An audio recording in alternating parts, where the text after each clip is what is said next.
Yun guys, good morning sa ating lahat. Dito na naman tayo sa ating munting backyard. Yan, papakain tayo ng ating mga alagang manok.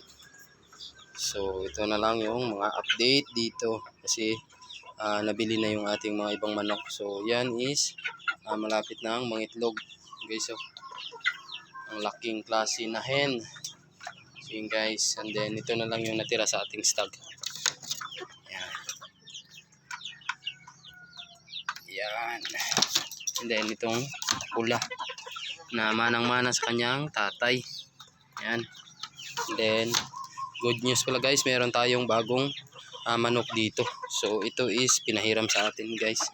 Yan yung Siamo Asil. Yan. Siamo Asil niya.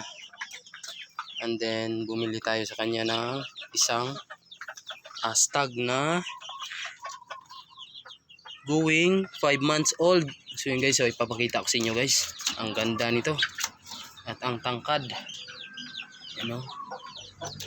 So tumitilaok na rin to. Nagumpisa na rin tumilaok. Guys, so ang tangkad.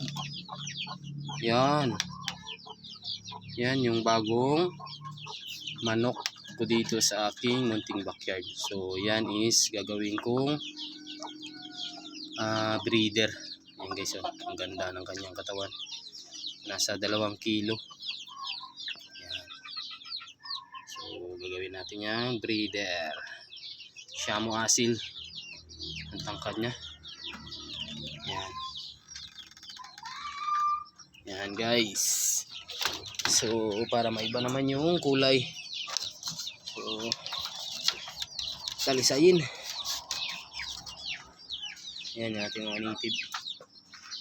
Okay, so umakyat na yan kanina dito sa pugaran na to guys, na ginawa natin. So yan yung mga ibang native.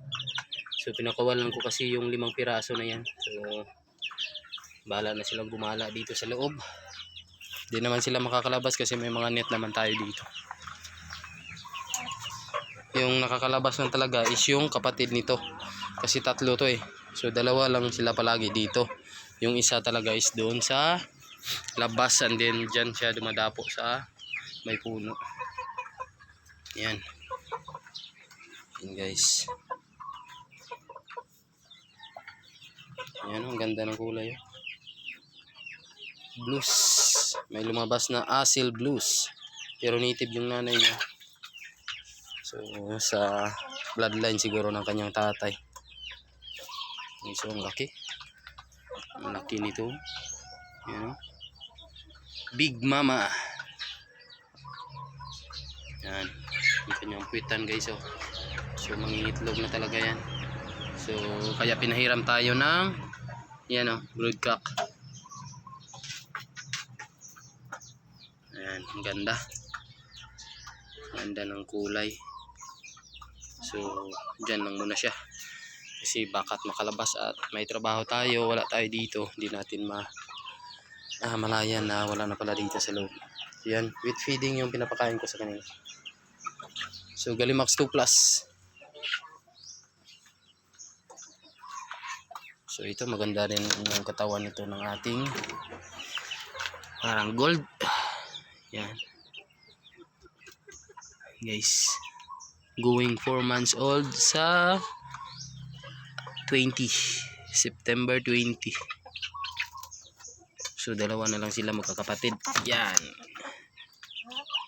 Yan guys, kasi nabili yung kapatid nila na 2 pulet. Yan. So yan na lang yung natira. So medyo mailap pa kasi ito guys. So masasanay rin to. Kasi kagabi ko lang to kinuha. Yan. So yung ating flatcom din lakas na din kumain.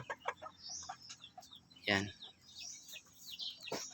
Ganda talaga ng kulay niya guys. Lalaki. So isa lang yung lalaki. Yan.